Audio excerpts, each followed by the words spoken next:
Well, when I look back at that horrific, tragic day of 9/11 and the terrorist attack, I just recall, I was still playing with the New Jersey Devils at the time in 2001, and it was our, I want to start of training camp, first or second day, from what I remember, and we're sitting in our players' lounge. We hadn't even gone on the ice yet, and all the players are watching, and the story hits on the news, and you see, the planes enter the buildings or crash into the buildings, and everybody's like, "What's going on? Is it, something wrong with a plane?" And like everybody else, speculation and not understanding what's going on. And after hanging out for half an hour, 40 minutes, the coaching staff and our management said, everybody just go home right now. So I guess they had heard a little bit of this could be something that was, tragic and a planned attack. So, they sent us home to be with our families. And I just remember going back to my home, and I had young kids at the time, and going home with my wife, and everybody was scared. Everybody was obviously wondering what the heck is transpiring, just praying and hoping for, regardless of the situation, was everybody safe. And we knew obviously people could be devastating effects. Well, little do we know it was more devastating than anybody could have ever imagined, and it was horrific. And all of us just praying. And I'm originally from Canada, but lived in New Jersey for so long, knew so many people outside of my sport, and friends, and families, and hoping and praying for everybody. But obviously everybody was going to be possibly touched by the event of 9/11, from the fact that you might know somebody, and it make it even more tragic. Although, like I said, it's regardless, you just prayed and hoped for every family. But it was, just a time where you're scared, and certainly I remember just you hugging your kids and thinking, geez, this is just amazing what's transpiring right now. So, that's what I recollect. And again, was just praying for everybody and families that somehow, some way, there wasn't as many tragic deaths. And obviously when the buildings collapsed, and it was more horrific. And then remembering all the work and the people that the first responders and fire departments sacrificed in their, as we found out later on, obviously that took a day, 2 weeks, sacrifice their lives to help others and try to save other people. It gives you chills now thinking about it at the time, but so many people courageous and heroic, and putting their life in harm's way, and obviously some sacrificed their lives to help.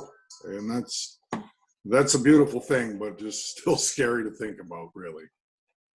How old were your kids at the time?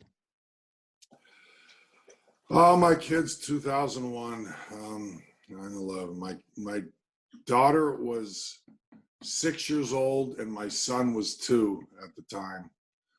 So just to turn 2, and so you have young kids, and obviously everybody thinks of family and thinks of,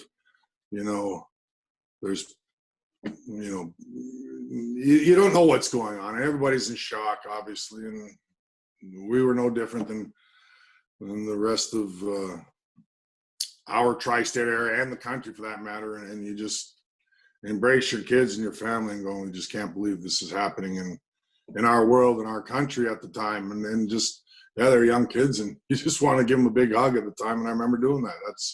That's all you could do, and just pray for the families and everybody that was so horrifically affected at the time. And obviously we found out later it was worse than we could ever imagine, really. So I don't know what else to say about that. It was tough, and it brings back bad memories for a lot of people, but a lot of heroes also along the way. And you think of them that sacrificed their lives to help others.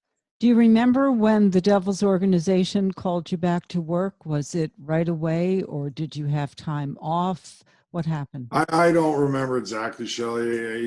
I think we had an extra day in between.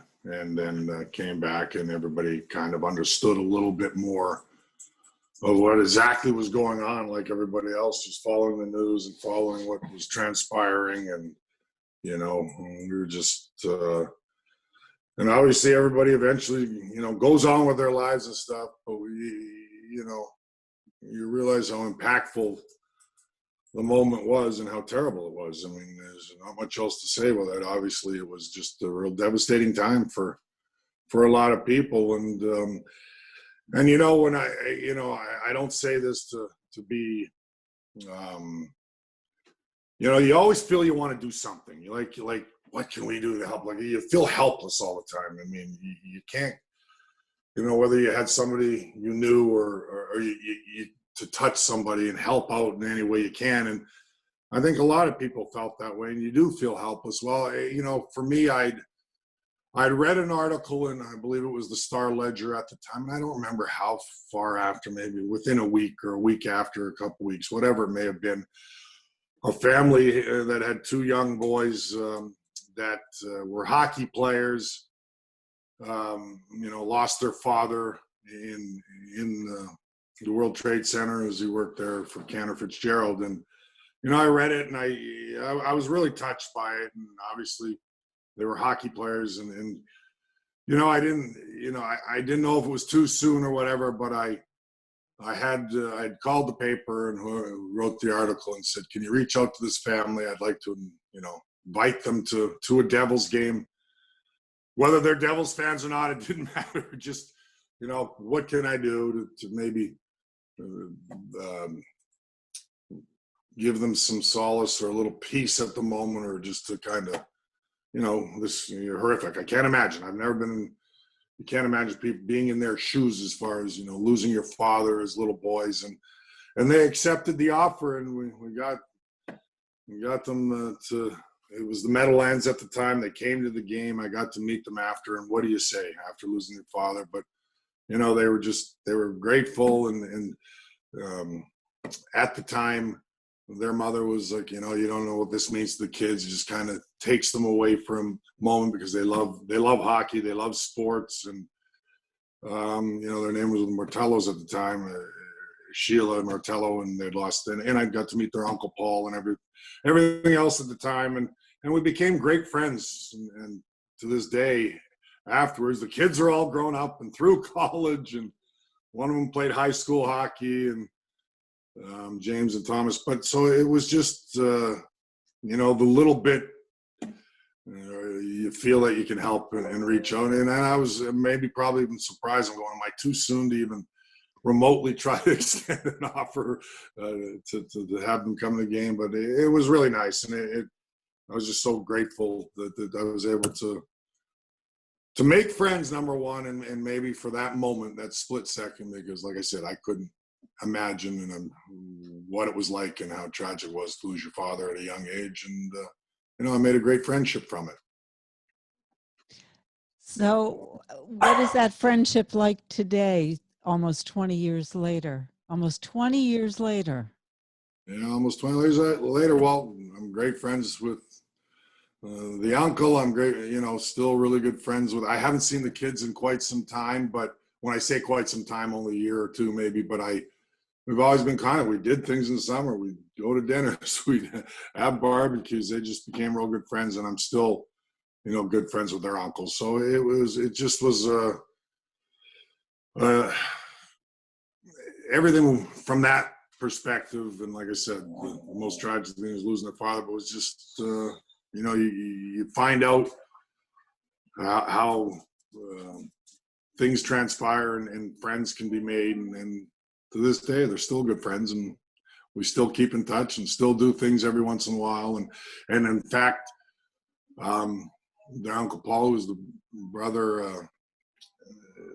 of the father that died, James Martello, has a golf outing that I still attend in September. They've had it for 20 years now, and attended it last year, missed a couple of years because the timing didn't work out, but just attended it recently, but last September. So I always try to go to their outing as well. And it's a James Martello Foundation.